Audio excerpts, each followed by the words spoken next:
Welcome to H360 Health Talk. We're here today with Dr. Andreas Michaelides, one of the authors of a recent study published in the Journal of Metabolic Syndrome and Related Disorders titled Effectiveness of a Smartphone Application for the Management of Metabolic Syndrome, Components Focusing on Weight Loss, a Preliminary Study. He is a clinical psychologist who specializes in helping people overcome depression, anxiety, and cope with difficult transitions in life, such as weight loss. Doctor, it's good to see you today. Thank you for inviting me. Thank you. We're very, very interested in talking to you about your recent study because smartphones have taken over the world, right? You can't turn on a commercial these days without seeing a commercial on the new iPhone or the new Samsung, and really, we've put the power in the palm of the hand, whether it's a patient or a clinician. But can you start by just telling us a little bit about your interest in psychology and how you got started? Sure, yeah. So again, I'm a clinical psychologist, and my passion is really merging information technology with psychology. So really kind of translating some of the things that we know about psychology into the digital world, if you will. Be that as it may, this study accomplished just that. We did an intervention for employees. It was a weight loss intervention that they got free of charge. And the exciting thing about that was that not only did they lose weight at 15 weeks, but they sustained that weight loss in 1 year, which is something incredibly difficult to achieve.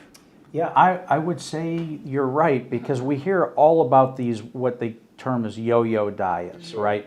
So, and now we're coming up on December and the holidays. So we're going to eat and we're going to drink, and then in January, you know what happens, our New Year's resolution, right? We're going to lose weight, and that lasts till about, what, January 15th or so. If that. Right, we give it the old college try. Right. So very interesting, and as we get into this, I'm really fascinated to talk about, where is the border of, in terms of technology and health, where does it become intrusive? And so I'm sure we'll get into that as we talk about the study. Sure. So why do you think there are some inconsistencies, you might say, with like weight loss apps and the actual act of losing weight? Are people just disengaging from the messages? Yeah, I think one misconception is that all of the weight loss apps that are out there are the same. Anybody could develop an app and put anything they want on the app. It's really hard to see what goes on behind the scenes. So just having a weight loss app in and of itself is, I would say, not enough to say that the app helps you lose weight. We've seen in the other studies where it's published where just giving people information, just spewing out their information about like activity that they exercise, for example, is not enough to lose weight. So just giving somebody the ability to log a meal and spitting out information is often not enough. So I have an Apple Watch, and it often reminds me to close my rings, and it'll be like, keep going today, and I'm like, shut up, stop it. So I can see why those reminders just wouldn't be quite enough to get someone there. Exactly, and they work for some people, but the amount of people that those kind of things actually work for, I would say, is extremely small. So you talk about what doesn't work is just logging a meal and then kind of looking at information. When you set out to design your study, what were some of the elements around that design that you really baked into how you were going to conduct the study to have meaningful outcomes for that study, whether they be positive or negative? But what was the jumping off point there, and how you really designed the study to begin with? Sure, and I do want to clarify one thing. So logging meals in combination with a lot of other factors can be very meaningful. So what we set out to do was create that kind of environment where participants are doing a lot of these different things that would help them get to that goal. So logging meals, for example, was one thing. Number two, logging exercises. Another really big component was coaching. So kind of that personalized, meeting the person where they are approach, which I think is something that is missing from a lot of the apps. So that's another thing. In addition to that, it was a study where we almost created like a culture amongst the people who were involved that it was almost fun to do this. So we kind of changed their environment. We helped remove their barriers by the coaching, and we also tried to educate them with the content. So it was really a matter of making them the experts of the process and helping them make meaningful changes within themselves and around themselves for the success. Yep. So you used the word making it fun. Did you add some sort of gamification element into the design? We did things outside of the app that I wouldn't call it gamification, but we had weekly goals, okay? So you can call those gamification if you like. I think it's hard when you use the word gamification with weight loss. It's kind of it's a difficult thing to gamify, I would say, over the long haul. But within this, what we did for the study was we helped the users set goals on a weekly basis that were attainable if they worked hard. And essentially, in order to achieve those goals, you have to develop different skills. And that's really what the app is about, is a skill-building app that helps you develop the skills to make lifelong changes that you're going to need down the road. Can you take us through the app a little more? What's it called? Is it currently available to people outside of the study? You mentioned that it has some coaching and meal logging. So how does someone log in and use the app fully? Sure. So the app is available on the Android store and also the Play Store, iOS and Android. It is, you could purchase it from noom.com, and it's available to consumers. It works by delivering what we call a structured program. So for the first 16 weeks is really just giving users the fundamental information that's needed to kind of really create that foundation for this lifelong change that they're going to make. So the first 16 weeks is really that foundational information. In addition to that, you will work with a coach, a one-on-one coach, who will help you set those weekly goals that are really based on your needs. So, like you said before, you had that that annoying thing that popped up. A coach might help you understand: is there something better? Is there another better cue or reminder that works for you? Maybe we discard that completely. And the idea is that users they do log their meals, but only in so much that it is helpful. Their logging is not something that somebody will do for the rest of their lives, and we really try to meet them where they are. In addition to that, we also have groups which put users together who are going through this process, also led by a coach. So, kind of try to create that environment virtually. Yeah. Is there a target audience for your app? Is it for people who just want to lose 10 to 15 pounds, or for people who have more significant weight loss goals? We run the gamut. So we have people who come in who just 5 to 10 pounds. We have, I would say, a lot of our users, maybe most of our users, have really been struggling with weight loss a lot in their lives, and we've seen people come in who have had a lot of failures, this is just sort of the next step in their journey. Yeah. We can definitely understand what you're talking about, because Healthy 360 is built on community.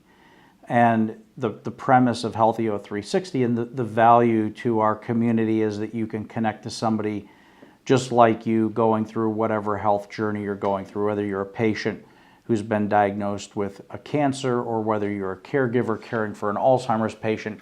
You can find somebody very, very similar to you and connect. In fact, I trademarked the term virtual social therapy, because our belief is that if I can find somebody and I can share my story, that's very therapeutic for me. And if I can hear somebody who is just like me and hear their story, and their story is very similar to my story, that's also, on the flip side of the coin, very therapeutic.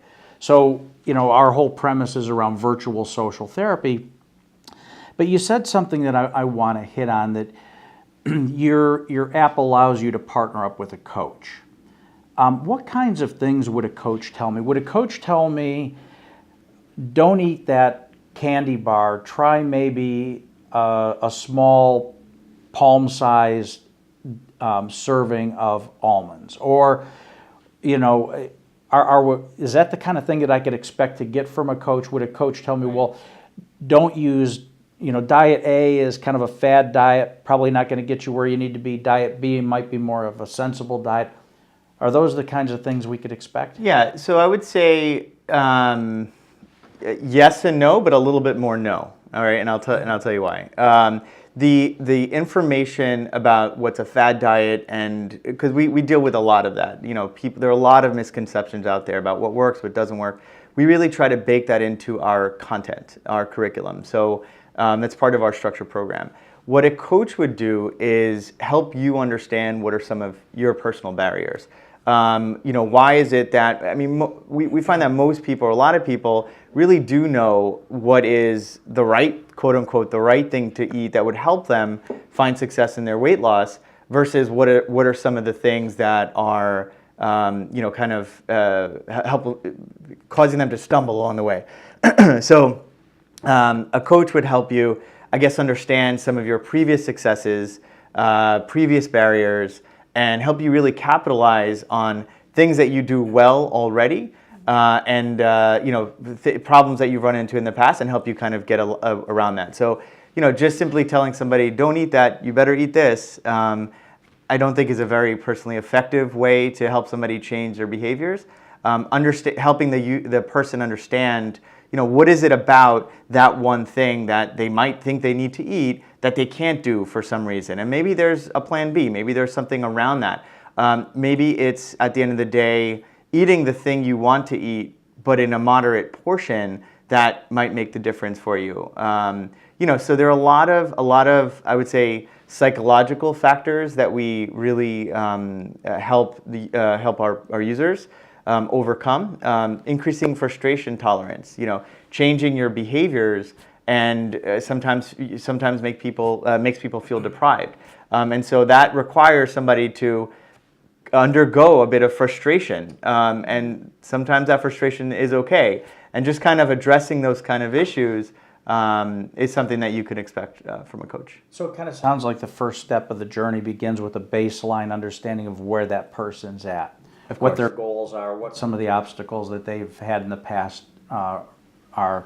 And then, so what about a person who gets the app and does the baseline and they're going along just fine, and then all of a sudden they, quote, fall off the wagon, right? The wheels just fall off the bus and they feel like they're back to square one. Does your app and your coaching account for kind of those major setbacks in the journey? Absolutely. And we think about those setbacks as part of the journey. So not so much that they're the deviation from the journey, but it's kind of what you're going to see along the way. We do a variety of things to help create safeguards for our users. For example, we have created SOS plans. So when users come in and they're super motivated, super excited to do this, we kind of have the conversation of, all right, well, let's say you were to start to kind of get away from us a little bit. What can we do? What can your coach do? To bring you back and potentially, kind of see what's going on and correct some of those things, if you will. And so what we've done in the past is send text messages, send a different kind of alert, ask the group to, to do something specific for that person. We've had users recruit family members or friends who can help them if they're kind of falling off. So it's really meet the user where they are, and not one SOS plan will work for everybody. Yeah. So in the U.S., we're dealing with something everyone was calling the obesity epidemic, which, no surprise, is leading to increased incidence of diabetes and heart disease in certain parts of the U.S. and also kind of around the world. So what's your opinion on some of the factors that are leading into this epidemic, and what can we do to kind of stop it a little bit? Sure. Some of the factors, I believe that the way we eat now and the foods that are available now were not really available 100 years ago, 50 years ago. And so the food industry has completely changed. Food is also really inexpensive. I believe, it's the combination of that industry changing. I don't think that we have caught up as a society or as a culture, as a human being. So it's a combination of those with, you know, genetic factors, you know, lifestyle not changing with that stuff. So it's really like a multi-dimensional model when looking at why we are where we are right now. Yeah, and we have a lot of mindless eating, you Sure. know, where people will have just a bag of chips and they'll sit in front of the in front of the television, and they won't, you know, moderate how much they're eating. So I know a lot of people suggest putting the portion you want into a bowl and taking that with you rather than the whole bag. Sure, yeah, so that kind of thing might work for some people. That's really one really good example. You know, 100 years ago, the phenomenon of sitting in front of the TV with a bag of anything didn't exist. I mean, the TV was not, no one had a TV. I mean, TV wasn't around back then. So, you know, we're really new physiologically to this world that we're living in right now. And those kind of things of, you know, decreasing the mindless eating. And we do a lot of mindfulness within the app. Really, some things work for some people, other things don't work for other people. So that's what your coach would, that was a great example. That's something that your coach would help you understand what would help you personally do to decrease some of those things.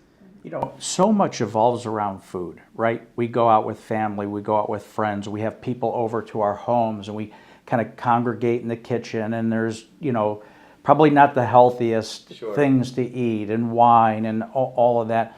What would you say to somebody who is kind of really tried to focus on weight loss, really gave it, you know, a lot of concentration, but, you know, kind of has come to the realization that maybe they've exhausted all avenues or all opportunities? What would you say to that person about your app and your approach to weight loss?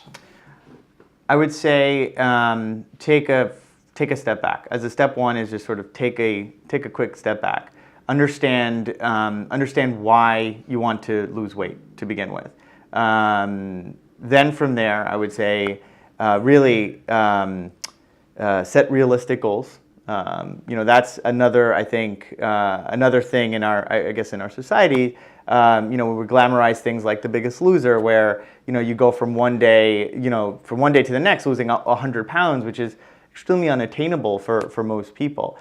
So understand why you're doing the thing you're doing, what's driving that motivation, set a realistic goal, and increase your mindfulness towards that. So even if you're eating things that you're not, you know, quote unquote, should not be eating. I actually don't love saying that because, you know, everything I think in moderation can be fine. But sort of drawing your attention to those things can help you. So if you understand some of the factors in yourself that are getting you to the same place over and over again, understanding some of the environmental factors that are, again, reinforcing that. And then the last phase of that, I would say, is to just practice. Just practice. I mean, it's a really difficult thing to do, and the more you practice, the better you'll get at it. You know, really, it's really a matter of, I would say, for many, developing new signals in the brain, new connections in the brain, and the only way to do that is to really just practice over and over again. Yep. Is there any rule of thumb on how long that takes? You know, you talk about, you know, we're a society of self-gratification, right? I mean, we want things now. We want it today. We've kind of gotten used to that. And setting realistic goals, but also knowing that you know, in my mind, you know, dieting it's a marathon, not a sprint, right? And so it starts with, you know, the self-assessment. Why are you wanting to lose weight? Is it for health reasons? It's, you know, cosmetic reasons. What is it? And then setting that realistic goal. How do you coach people? And when you see people, you know, get the app and start down this path, are there a lot of people that are setting unrealistic goals, you know, to start out with, and then you know you kind of have to rein them back and say, look, you know, this is a more realistic goal, and by the way, you kind of have to bake in these plateaus where, you know, you might see some weight loss because you're really focused intently on it. Then you might plateau for a while, and here's what you need to do to, you know, take it to the next level. Yeah, that's a really good point. We definitely see users who come in with many times unrealistic goals right off the bat, and sometimes they can be realistic. But my 2 cents for something like that would be to set very concrete short-term goals. Sort of keep your eye on what the long-term vision is. So if you're driving from New York to California, you know your destination is California, but sort of the stops along the way will kind of dictate whether you go the north-south, the south, the south route.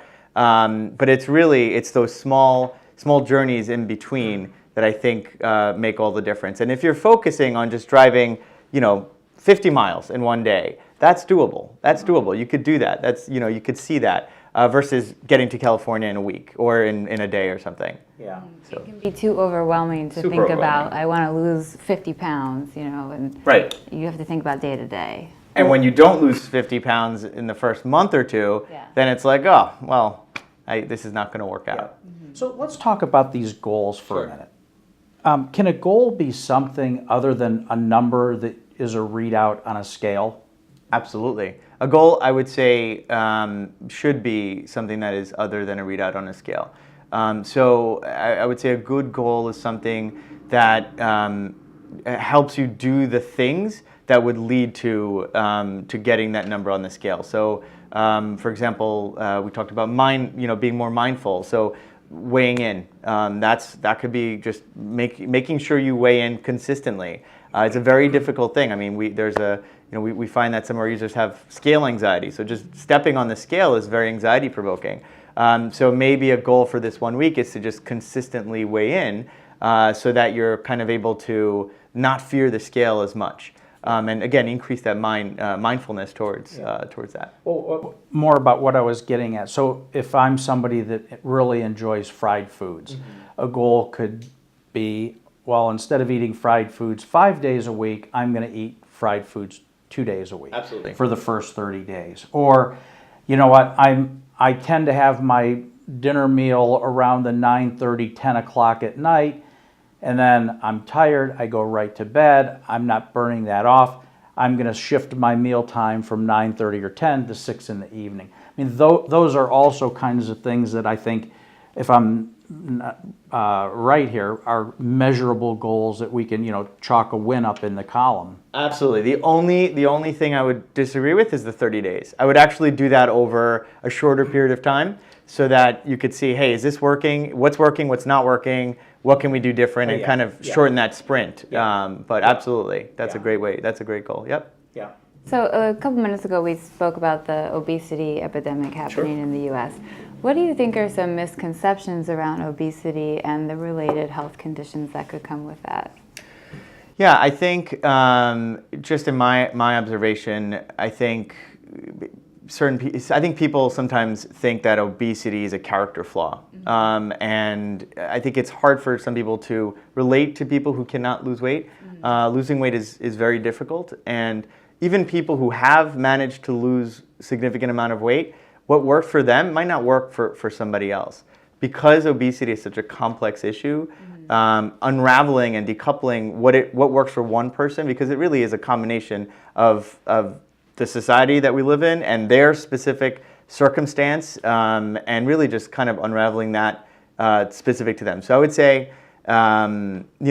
that a person's journey is very specific to themselves, and I think that sometimes gets lost. Yeah, and their cognitive behavioral cues for eating something versus something else could be totally different than the next person.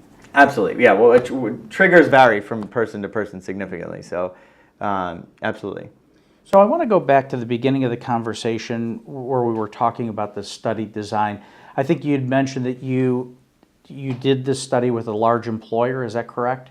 Yeah, it was a combination of different companies in actually Korea. We have an office in Korea as well, and that's where it took place. And do you see large employers, and I guess maybe more so self-insured employers, looking at the the obesity epidemic and saying, you know what, we've got to fix this because it's adding cost into the healthcare system. People are unhealthy, absenteeism is up, diabetes is up, coronary artery disease. I mean, the ball just picks up momentum downhill, and So, and insurance companies, I see a lot of insurance companies, offering wellness programs where they say, get into the gym and we'll subsidize your gym membership. How do you begin to think about all of these angles and things coming together with employers, insurance companies, and now smart technology to lose weight? Is it an and or an or? Yeah, that's a really good question. I think there are certain companies, employers, insurance companies that have already begun offering those things, and we've worked with a number of them. I think the challenging thing kind of brings us back to the first question or the first concept that we spoke about here is, all apps are not the same, right? So just having a weight loss app doesn't mean that it actually helps people lose weight. And so that's why it's important for all of these studies, to be published, to actually demonstrate what is effective and what's not effective.